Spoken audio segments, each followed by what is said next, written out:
Secretary General will brief you on the extraordinary meeting of NATO foreign ministers, and then we'll have time for questions. Secretary General. Good afternoon.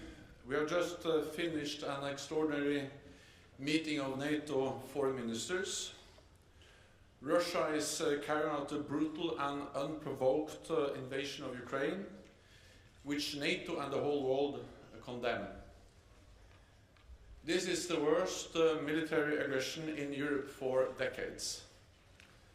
With cities under siege, schools, hospitals and residential buildings shelled, reckless actions around a nuclear power plant last night, and many civilians killed or wounded.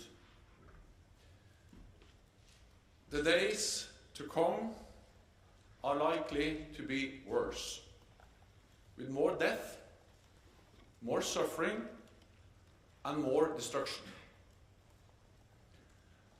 As the Russian armed forces bring in heavier weaponry and continue their attacks across the country. At our meeting today, Ukrainian Foreign Minister Kuleba addressed his NATO counterparts, and allies expressed their solidarity and deep respect for the courage of the Ukrainian people and armed forces. We had warned for many months that President Putin was intent on invading Ukraine. That is why NATO allies made tireless efforts to find a diplomatic solution. At the same time, we made clear that Russia would pay a very high price for renewed aggression against Ukraine. Russia is paying that price now. This is President Putin's war, one he has chosen, planned, and is waging against a peaceful country. We call on President Putin to stop this war immediately, withdraw all his forces from Ukraine without conditions, and engage in genuine diplomacy now. NATO allies have stepped up support for Ukraine, helping to uphold the country's right of self-defense as enshrined in the UN Charter. Today, ministers addressed our immediate response to the crisis and the longer-term implications for Euro-Atlantic security. We have already strengthened our deterrence and defense, on land, in the air and at sea. Allies from North America and Europe have sent thousands more troops to the eastern part of the alliance. We are deploying the NATO response force for the first time, and we have over 130 jets at high alert and over 200 ships from the high north to the Mediterranean. We will continue to do what it takes to protect and defend every inch of NATO territory. NATO is a defensive alliance. Our core task is to keep our 30 nations safe. We are not part of this conflict, and we have a responsibility to ensure it does not escalate and spread beyond Ukraine, because that would be even more devastating and more dangerous, with even more human suffering. NATO is not seeking a war with Russia. The Kremlin's ambition is to recreate a sphere of influence and deny other countries the right to choose their own path. So ministers discussed the need to support partners who may be at risk, including Georgia and Bosnia-Herzegovina. Russia's aggression has created a new normal for our security, where fundamental principles are contested through the use of force, and we face the threat of conflict for years to come. There is much at stake, how we organize relations between states, whether democracy or authoritarianism prevails, and ultimately what sort of world we want to live in. Ministers agreed that NATO's relationship with Russia has fundamentally changed for the longer term, but we remain committed to keeping channels for diplomacy and deconfliction open, to avoid any unintended escalation, misunderstanding, or miscalculation. There is one lesson we can already draw from this crisis. To keep our nation safe, we need North America and Europe standing together in NATO in strategic solidarity. At this dangerous moment, no country and no continent can go it alone. President Putin has failed to divide us. NATO is more united, more determined, and stronger than ever. We're also working closer with like-minded partners. Today we were joined by the European Union, as well as Finland and Sweden. In response to Russia's aggression, we have decided to strengthen our coordination and information sharing with Finland and Sweden. Both countries are now taking part in all NATO consultations about the crisis. And this afternoon, I will join a meeting of EU foreign ministers to address the crisis and our response. And with that, I'm ready to take your questions. Okay, we'll go to BBC, the back. Thank you. I'm James Lambert, BBC. Can you tell us a little bit more about what sort of options were considered about helping countries like Georgia and Bosnia? Secondly, can you tell us a little bit more about whether NATO allies discussed what more military support could be provided for Ukraine? And thirdly, was the issue of no-fly zones even discussed at this morning's meetings? Thank you. NATO has provided support, and NATO allies have provided support to Georgia, to Bosnia and Herzegovina and other partners for many years. We helped them with capacity building, reforms, strengthening their defense and security institutions. We also have a training center in Georgia. We also have common exercises. And of course we have different kinds of activities with different countries, different partners. We didn't make any final decisions, but it's a broad agreement that we need to do more to support these countries. And this is partly about scaling up things we already do on strengthening the defense and the security institutions, reforms, training, but also potentially adding more activities in support of these countries. Because what you have seen with Ukraine is that they may be at risk, exposed for even more intervention, subversion, and potentially even attacks by the Russian armed forces of the Russian Federation.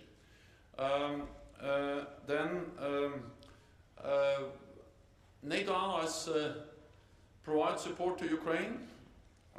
I think we have to remember that allies have provided support to Ukraine for many years, and now they're stepping up different types of Ukraine of support, and this is crucial in this critical time for Ukraine. On a no-fly zone, it was mentioned at the same time. Allies agree that we should not have NATO planes operating over Ukrainian airspace or NATO troops on Ukrainian territory.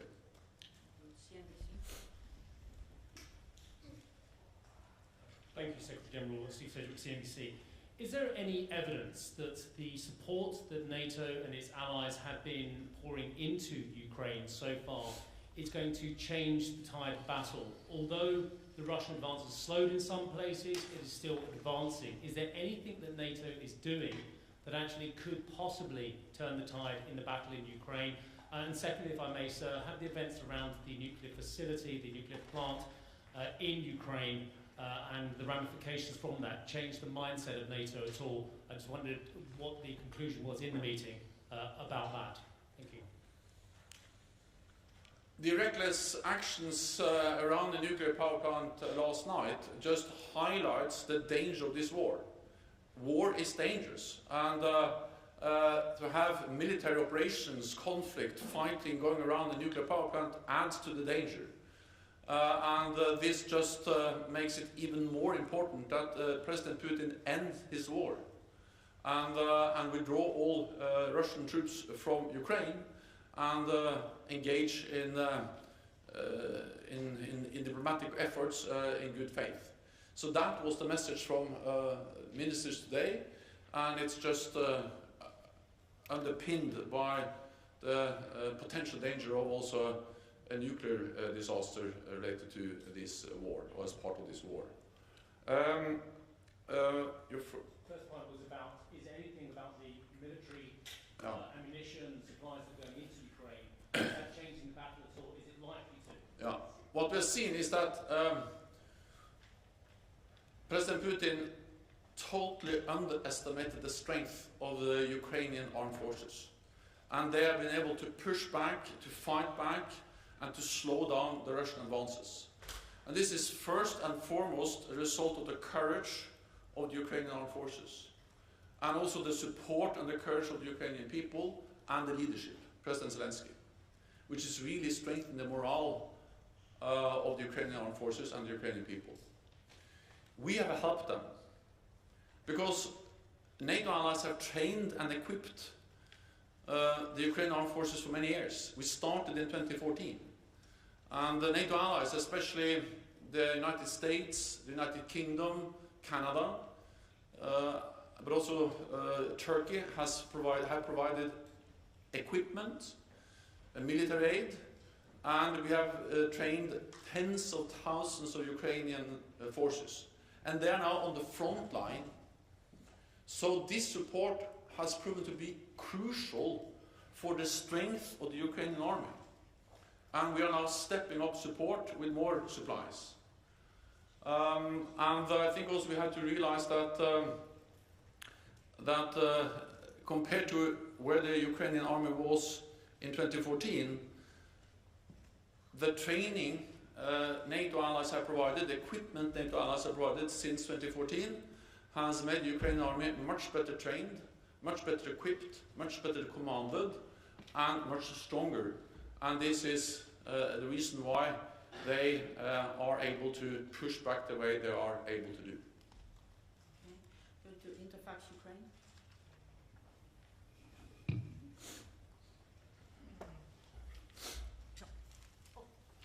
Thank you, Anna. I have follow-up question on my colleague from BBC.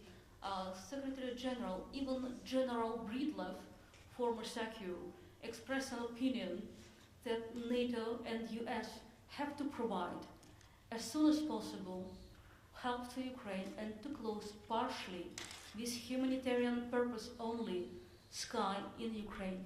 All Ukrainians are begging for this. Do you think at some point allies can review this position? How long it will take, and will be enough of Ukraine to be destroyed by Putin? Thank you. What is taking place in Ukraine now is horrific. It's painful, and we see human suffering, we see destruction at a scale we haven't seen in Europe since the Second World War. And I would like to commend the courage of the Ukrainian people standing up against the Russian invasion, standing up against Putin's forces. And that's also the reason why we are stepping up our support, and also why NATO allies have implemented the most severe sanctions ever, and also why we are mobilizing support from the whole world in condemning and calling on Russia and President Putin to end this war. At the same time, we have a responsibility as NATO allies to prevent this war from escalating beyond Ukraine, because that will be even more dangerous, more devastating, and will cause even more human suffering. So we have made it clear that we are not going to move into Ukraine, neither on the ground or in the Ukrainian airspace. And of course the only way to implement a no-fly zone is to send NATO planes, fighter planes, into Ukrainian airspace, and then impose that no-fly zone by shooting down Russian planes. And our assessment is that we understand the desperation, but we also believe that if we did that, we'll end up with something that could end in a full-fledged war in Europe, involving many more countries, and causing much more human suffering.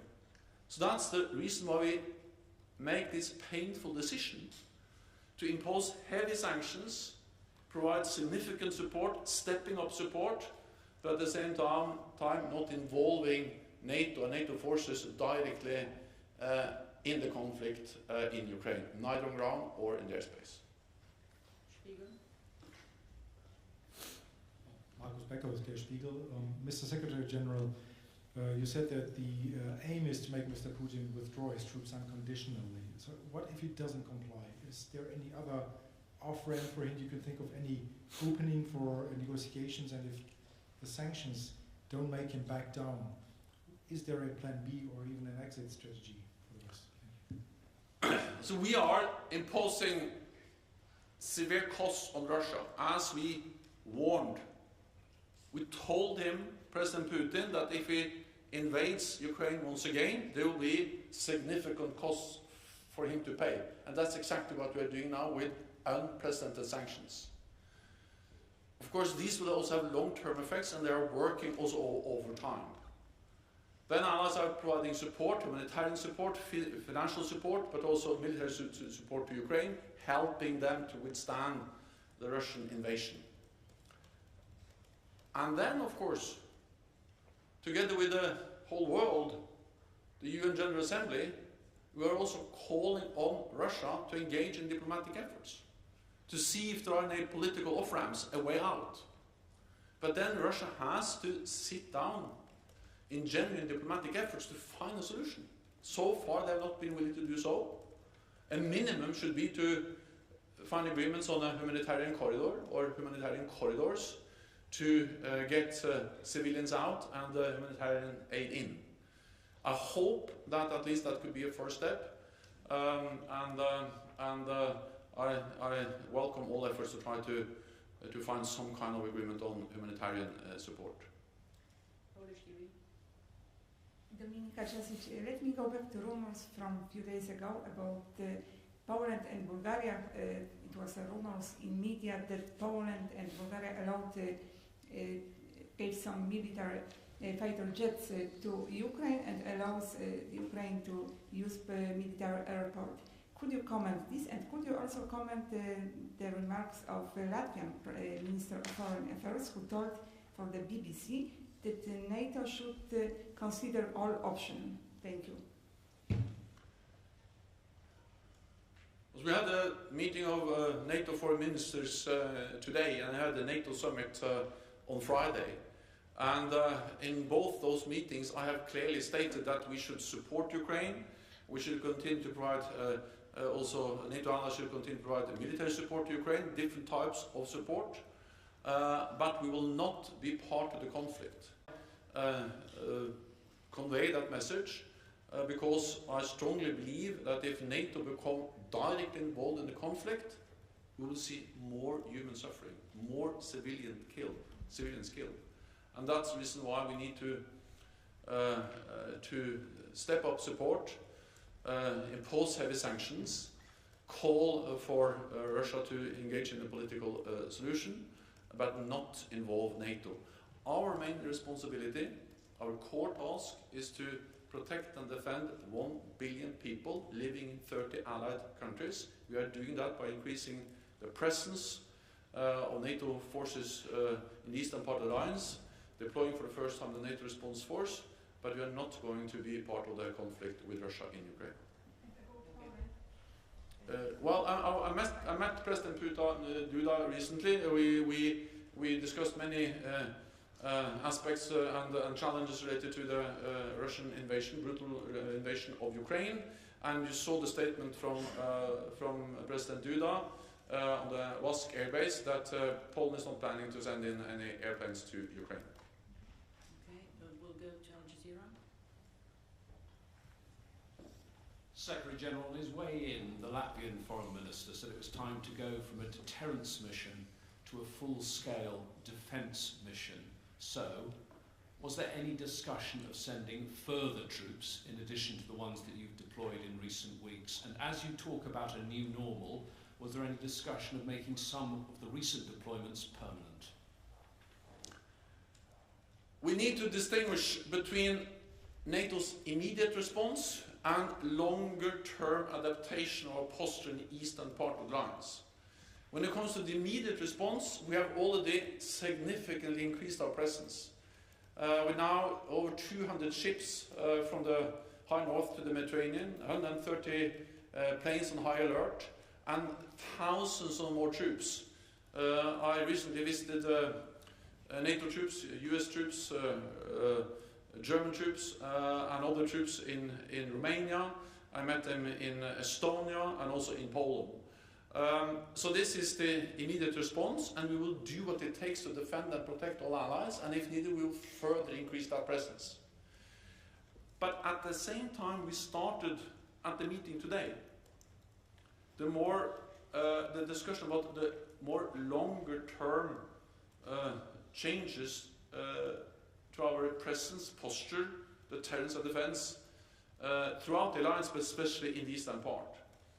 And today we have some presence in the eastern allied countries. We have the battle groups in the Baltic countries and Poland. We have some presence also in Romania and in the southeast. We are now seriously considering a significant increase of that presence, both with more troops, with more air defense, with deterrence by defense, through defense, not only by sending a message of NATO presence. So this is, as some ministers formulated it today, it's about the difference between deterrence by presence or the deterrence by defense. We have started that discussion. We will have a defense ministerial meeting on the 16th of March. There I expect more details. We also will of course base our decisions on advice from our military commanders, and then we will take the necessary decisions. But we have some time, well, not a lot of time, but some time to take that more long-term decision, because we have already implemented immediate responses by a significant increase in Eastern part of the alliance. Ukrainian National Agency. Thanks. Dmitry Shkurko, National News Agency of Ukraine. It is understandable that there will be no NATO planes and pilots in Ukraine, but it was recently sounded the request from the President of Ukraine about some kind of selling or maybe transferring the planes to the Ukrainian armed forces. Maybe it could be done in the framework of the general technical assistance from the Russian side. And the second question, if I may, as right now we have absolutely discriminate shelling of Ukrainian cities, including the restricted weaponry, like for example vacuum bombs. It is deployed in living areas. So that can we count on NATO in collecting at least information concerning the Russian crimes in Ukraine going on right now? Thanks. The Russian invasion of Ukraine is a blatant violation of international law. And we have seen the use of cluster bombs. We have seen reports of use of other types of weapons which will be in violation of international law. And of course NATO and NATO allies and partners are collecting information and monitoring very closely what is going on in Ukraine. I would also welcome the decision by the International Criminal Court to open an investigation into this, because we have to make sure that President Putin and the President of Belarus are held accountable for what they do. This is brutality, this is inhumane, this is violating international law, and we also may have to make sure that the International Criminal Court really looks into this, and that's the reason why I welcome the decision by the International Criminal Court. sorry, I didn't. Well, NATO allies provide different types of military support. I will not go into the details about that support, but allies provide many types of support. It's publicly known also that allies have provided anti-tank weapons, air defense missiles, and other types of support, and more details will not be given by me. Bloomberg. Natalia Droziak, thank you for the question. You mentioned the risk for Bosnia and Georgia. Are you seeing any concrete threat of invasion there? And what about Moldova? Is there any increased risk in Moldova? Thank you. All these are different countries, and of course they face different types of risks and challenges. But they have in common that we have seen Russia try to exercise their power to intimidate them, partly by subversion, interference in domestic political processes, or by military invasion.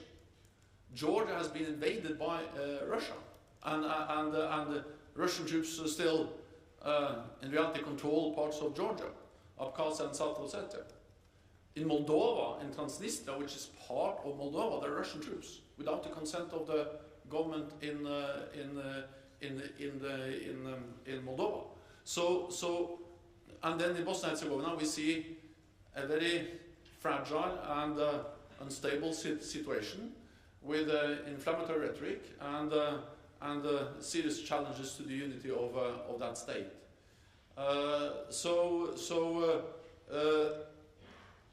Even before the Russian invasion of Ukraine, these countries faced serious challenges, partly inflicted by or caused by Russia, but the risk has increased, and therefore we need to step up our support, and we need a serious discussion as NATO on what we can do to strengthen them in the face of Russian threats. We'll take one question online from lenta.ru.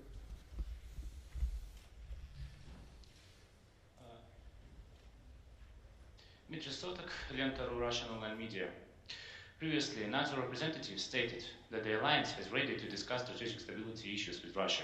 However, the issue of mutual arms control remains an important priority. The problem has not gone away. The level of global tensions has increased after the Russian military command has transferred Russian strategic missile forces to high alert mode. The question is NATO planning any discussions in a foreseeable future on this issue? And why hasn't the alliance provided Ukraine with modern weapons, which the Ukrainian authorities have been asking for? Thank you. Well, first, as I said, NATO allies have provided Ukraine with weapons, especially since 2014. And NATO allies have trained tens of thousands of Ukrainian soldiers who are now on the front line. So we have helped them in standing up against Ukraine, and without that support, without the equipment, without the training, the Ukrainian armed forces would have been much less capable of standing up against the Russian invasion. The courage of the Ukrainian armed forces is, of course, the most important factor here, but the training and equipment has been of vital importance. And this, of course, also includes modern systems. Then on strategic issues, well, we reached out to Ukraine. We reached out to Russia before the invasion, because we warned, we had intelligence predicting what is happening now. I think we need to understand that actually for many months, NATO has been warning about that Russia was building up gradually more and more troops and planning an invasion of Ukraine. But as we saw that build up, we intensified our efforts to engage Russia in some kind of meaningful political diplomatic dialogue to prevent this invasion. President Putin decided not to find a political solution, but to invade, to use military force. we are, of course, always in favor of a political solution. But now we face a Russia which is using military force to try to destroy an independent sovereign nation in Europe. The United States and Russia agreed recently to extend the New START agreement, limiting the number of nuclear warheads on long-range systems. We are, of course, we believe in arms control, but to have any meaningful strengthening of arms control architecture, we need a Russia which is not killing and fighting and invading, but a regime in Moscow which is actually seriously engaging in political efforts to reduce tensions and further strengthen arms control. Okay, we'll go with James for the last question.